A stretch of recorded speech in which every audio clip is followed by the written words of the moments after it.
Hi, I've been asked to do this video quite a few times. It's a video on how to match your ties with your shirt. Actually, it's more of a video on how to match your ties with your outfit, because that's really what we're talking about. So, my time is limited to make this video. We've got to put the baby to sleep. First, I'm going to talk about a few principles, and then I'm going to show you how I choose my ties, because I often kind of throw the rules aside when I choose my own ties.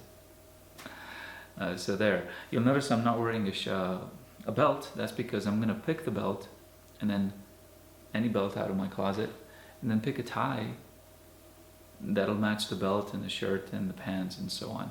So I'm going to try to do that, okay? Now, first, the few principles that I want to talk about. So the first rule is to match your tie to your build. If you have a broader build, then you're going to want to go with broader ties. Wider ties, that is, and maybe wider knots. Depends on your preference. If you have a narrow build, then you want to go with narrower ties. The second rule is related to your skin color and your hair color. This one, actually, I have never obeyed, perhaps accidentally, but this is the way it's supposed to work. I'm going to tell it to you. You try it out. If it works for you, great. If it doesn't, toss it aside. So if you have light hair and light skin, then you want to go with pastels or monochromatic colors. If you have light skin but dark hair, you want to go with lines, supposedly. And if you have dark skin and dark hair, then you want to go with just about anything. The third rule, patterns in the ties and the clothes should not be the same. Well, because think about this for a bit. If your tie and your coat or your shirt are going to be the same pattern, they're going to blend into each other, and the tie is no longer going to stand out. Now, you don't want the tie to scream, but at the same time, you don't want the tie to hide. The fourth rule, and this is the most obvious one, I think. The size of your tie knot depends on your type of color. If you have a spread color like I do on this shirt, then you can go with wider knots. If you have a very narrow color, where the points come out right next to each other, then you're going to want to go with a narrower knot. Obviously, you can't squeeze an Oxford knot into a shirt that has a very narrow color. It's going to look silly. And of course, if your tie is shorter, because some ties are just made that way, then you can't really tie it into a full knot, a thick knot, because you won't have enough length to go around. And now a bit of advice. If you're going to wear a three-piece suit, then you can actually try to go with bolder tie choices or with thicker knots, because what happens is even if you use up a lot of the tie length to make the knot, the vest will hide it. Now the caveat to that is that you won't be able to take off the vest if it's hot, so plan accordingly. Alright, so now I'm going to demonstrate how I pick my ties. This is completely unrehearsed. I wanted it to be this way just so it can be a fresh take on the thing, and really show you exactly the process that I go through as I pick my ties. Alright, so I've got my closet open, and I'm going to pick a belt first. And the color of your belt is going to determine the color of your shoes, or vice versa. And also the belt, well, this is not really a video about belts, is it? Let me just pick a belt. So this is a dark brown belt, meaning I'm going to have to wear dark brown shoes. Let me stick it on.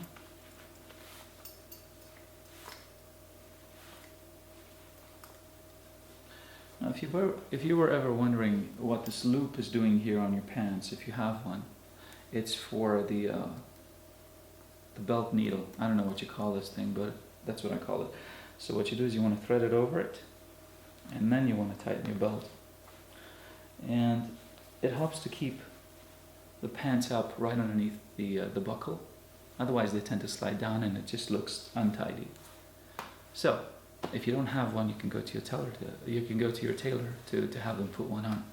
So there's my belt on. This means now I have to wear dark brown shoes. And this also means now that my tie has to sort of match this whole thing. So, let me take out my ties. I gotta clean up this closet a bit.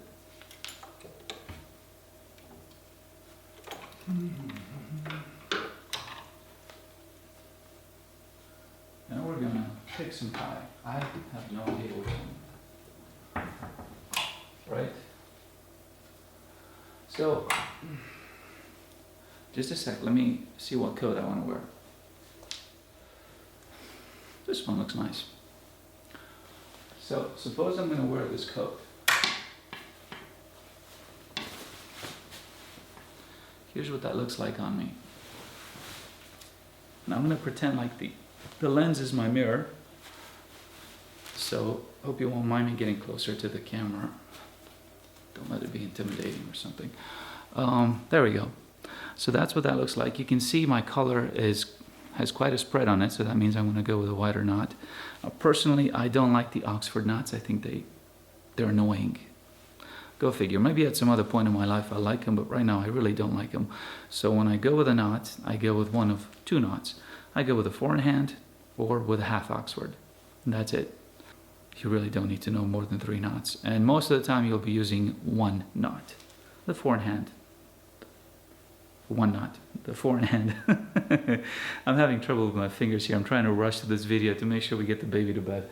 So, here we go. I'm going to pick out a few favorites first. A few ties that I think might go with this outfit, and then I'm going to go to the lens and look at them up close to see if they work with the outfit, right? I mean, that's the process. I mean, you don't want to be scared of this thing, you know, and sit there terrified. What tie am I going to pick? Am I going to look ridiculous or what? It doesn't matter. Pick a tie that you like. Go out with it. See if you're comfortable with it. See if it looks good on you.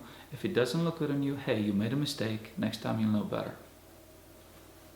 Now, if you go into a really formal event, then you want to get some third-party advice. But for most occasions, just pick a tie. Okay, let's see. This one's nice. Yeah, this one's good. Okay, so I'm done with that one. Let's see what we've got here. Excuse me. Turn my back to the camera for a bit. I kind of like this one too. You'll notice it looks very similar to this one, but oh well. This one's, nah, it doesn't want to work. It doesn't work. Here's why this doesn't work. I mean, it's just, here's a tie that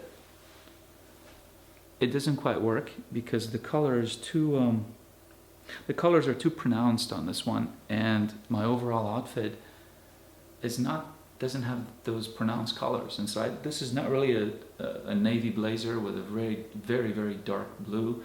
My pants aren't a particular color. My shirt, again, is not a very blue color or a very white color. And so these kinds of ties that have very distinct patterns and pronounced colors, I think don't work with this outfit. Okay, let's see. Nope, doesn't work again. Okay. Well, this would be what I call a bold choice. Kind of could work. I don't know. I have to see it up close. Okay. All right. So,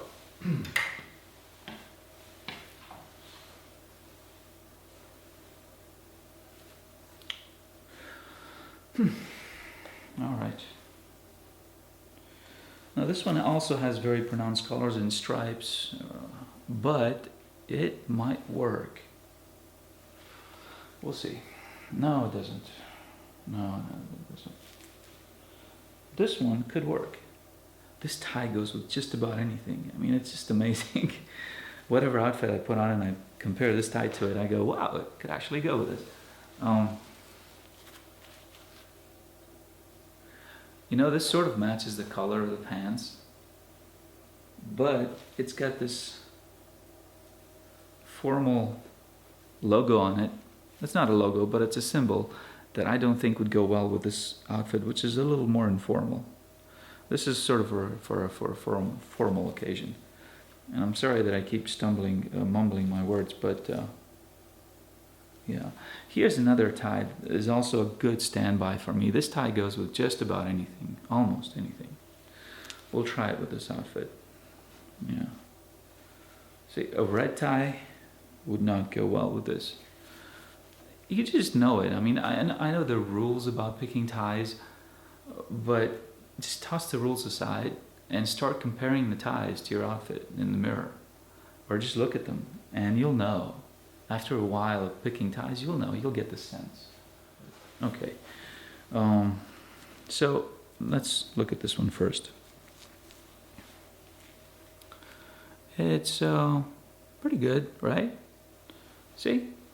The pattern on the, here's my principle, here's what I'm going by, right? The pattern on the tie doesn't detract from the rest of the outfit. It doesn't attract too much attention. It doesn't stand out, because I don't want the tie to scream out in this outfit. I'm not really interested. It's got a color that sort of blends in well with the coat. It doesn't clash with the pants, because the pants also happen to have a little bit of blue in them. So it's not really this dark blue, but they have a little bit of blue. So those are the things I look at, right? We'll put this tie aside for, set it here for comparison with the final choice here. See, this is good. This is another tie that blends in well. It doesn't have the same pattern as the coat, right? Remember that rule? Doesn't have the same pattern as the shirt or the pants. It's a different pattern. It's a rhomboid pattern, you see? Diamond pattern. And but it's not a pattern that screams out. It's not a color that screams out. It blends in but doesn't really fade. It's a good choice. So let's look at this one. This is another good choice, I think. It's got more pronounced colors, not really pastels, but it's still, they're from the autumn gamut of colors, this being autumn, and so this might be a good choice. Okay, let's see. This one, okay, yeah, this would be a tie that I would wear if I wanted to attract some attention to myself when I walked into the room. With this outfit, it could work with this outfit, but right now I'm not really interested in attracting attention to myself, so there you go, set that aside. Oh, excuse me. I'm gonna set that aside over there. And I've got this last candidate here. This is also a diamond pattern, same as the other one, but this is a more pronounced diamond pattern. And out of all of these, I think I like this one best for this outfit at this point in time. Because tomorrow or the next week I might put on the same coat and decide, hey, I want this other tie. This is why it's good to have a lot of ties. Just, they add up, you know, they add up so easily over the years. I'm almost 40, and you know, you get them as gifts. You go to the store, you find them, and you pick them up. And over time, if you take care of them, they add up. And then you end up with a huge collection. Well, this is not a huge collection, but you end up with a nice size collection, and you can have your pick when you get dressed. Anywho, I think this will work. So I'm going to go with this one. Remember, the other candidates were this? Not really. This one, yeah, nice, safe choice. And this one, of course, the darker one, which is also a good choice, but I'm not really feeling that right now. So this would be the tie. Here, let me put it on. Tie a quick 4-in-hand knot, and there we go. See, I've never tied a knot into a camera before, but all right. Let's see how this works. Not too short. See, somehow you know after a while when you start tying a knot whether it's going to be too short or too long for the kind of knot you've chosen. You just know. You need the practice. So all you guys that are worrying about, oh my God, how am I going to tie this knot? Don't worry about it. It'll come to you after a while. You just have to keep doing it. Sorry, the camera cut off. All right, let's finish this knot here. I gotta end the video. In order to tie the knot and to pull down the collar properly, you really need to take your coat off. You also need to take it off because you need to go like this in order to actually finish doing this. And the coat doesn't let you, especially if you're a thicker guy. So let me take this off. And let's put this baby to bed. And I mean that for both this video and the baby. There we go. Tighten the knot. Now, the thing about tightening the knot is that you want to have it tight, but not too tight. You don't want to cut off the circulation to your neck, but at the same time, you don't want there to be a gap between the tie and the top of the collar. The other thing that some people care about on their ties is that the knot comes out like this. So what you can do, if you care about that sort of thing, I don't, but if you care, is you can tighten it this way. You can pull on it straight out like this, and it'll stay a bit like that. You see, it'll stay curled. But it also means that you'll have to tie a tighter knot. And a tighter knot means you'll constrict the circulation to your neck and to your head, and you may end up getting lightheaded by the end of the evening. So just, balance these things. How proper do you want to look? And how silly would you look fainting on the floor at somebody's house? Just think about that. Right. Let me fold down the collar. And there we go, last check to make sure it's up there, good. The other thing you can do is you can wear a tie pin. And if you put the tie pin like this, you see? If you make a little curl in the tie, and you put the tie pin up like this, you'll still have that curl that you just must have without actually cutting off the circulation to your head, to your brain. Personally, I think the guys who care about this little curl in their tie already have their circulation to their brain cut off, but okay.